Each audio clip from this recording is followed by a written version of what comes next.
Good morning student. आज हम संज्ञा वाले चैप्टर को पढ़ेंगे और समझेंगे। तो आप देखिए कि सबसे पहले संज्ञा किसे कहते हैं। जो जिन शब्दों से किसी प्राणी, वस्तु, स्थान या भाव के नाम का बोध हो उन्हें संज्ञा कहते हैं। संज्ञा के 5 भेद होते हैं। सबसे पहले व्यक्तिवाचक संज्ञा, जातिवाचक संज्ञा, भाववाचक संज्ञा, समूहवाचक संज्ञा और द्रव्यवाचक संज्ञा। सबसे पहले आता है हमारा व्यक्तिवाचक संज्ञा। तो व्यक्तिवाचक संज्ञा किसे कहते हैं? तो जिन संज्ञा शब्दों से किसी विशेष व्यक्ति, वस्तु या स्थान के नाम का बोध हो उन्हें व्यक्तिवाचक संज्ञा कहते हैं।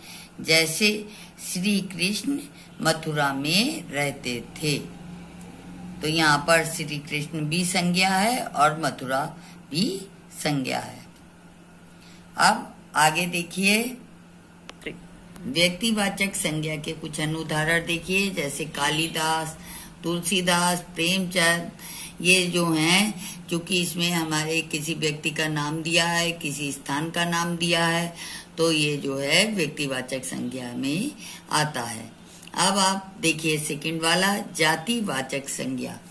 तो जिन संज्ञा शब्दों से किसी विशेष व्यक्ति, स्थान आदि का बोध न होकर व्यक्ति, स्थान या वस्तुओं की समस्त जाति का बोध हो उन्हें जातिवाचक संज्ञा कहते हैं। जैसे पक्षी आकाश में उड़ते हैं, तो यहाँ देखिए पक्षी जो है वो कोई भी पक्षी हो सकता है, इसमें प्रॉपर नाम नहीं दिया हुआ है, इसलिए यहाँ जातिवाचक संज्ञा है। अब हम आ जाते हैं जातिवाचक संज्ञा के कुछ अन्य उदाहरण देखते हैं।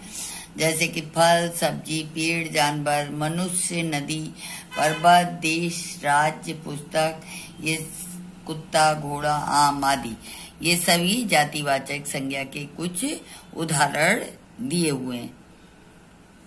नदी कोई भी नदी हो सकती है, पर्वत कोई भी पर्वत हो सकता है, इस तरह से।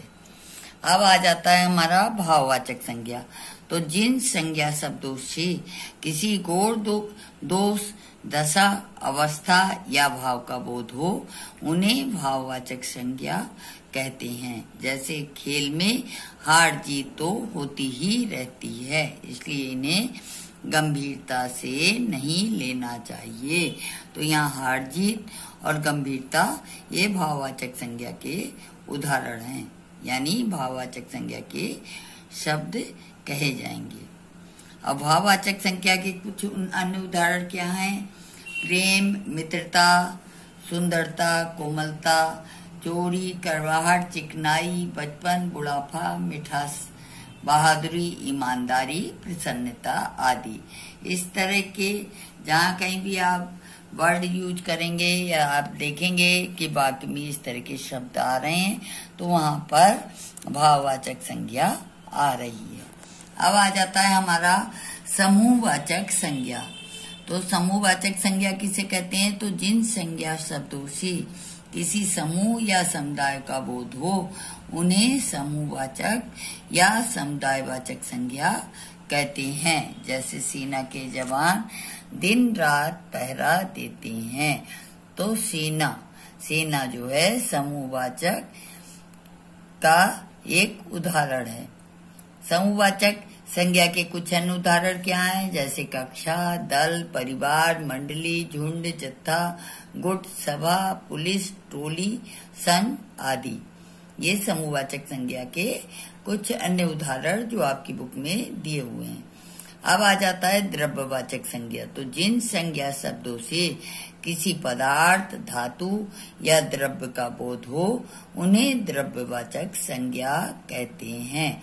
जैसे दूध पीना स्वास्थ्य के लिए लाभदायक है, तो दूध जो है लिक्विड है, द्रव्य है, तो यहाँ द्रव्यवाचक संज्ञा हुई। द्रव्यवाचक संज्ञा के कुछ अन्य उदाहरण हैं। तेल, घी, कोयला, सोना, चांदी, पानी, धान, तांबा, पेट्रोल, डीजल, गेहूं आदि। अब भाववाचक संज्ञाओं की रचना कैसे होती है? तो कुछ शब्द स्वतंत्र रूप से भाववाचक संज्ञा होते हैं, तो जैसे सत्य, झूठ, दया, परोपकार आदि। इनके अतिरिक्त निम्न के 4 प्रकार के शब्दों से भी भाववाचक संज्ञाएं बनती हैं। जातिवाचक संज्ञाओं से, सर्वनामों से, विशेषणों से, क्रियाओं से। जातिवाचक संज्ञाओं से भाववाचक संज्ञाएं, जैसे बच्चा, बचपन।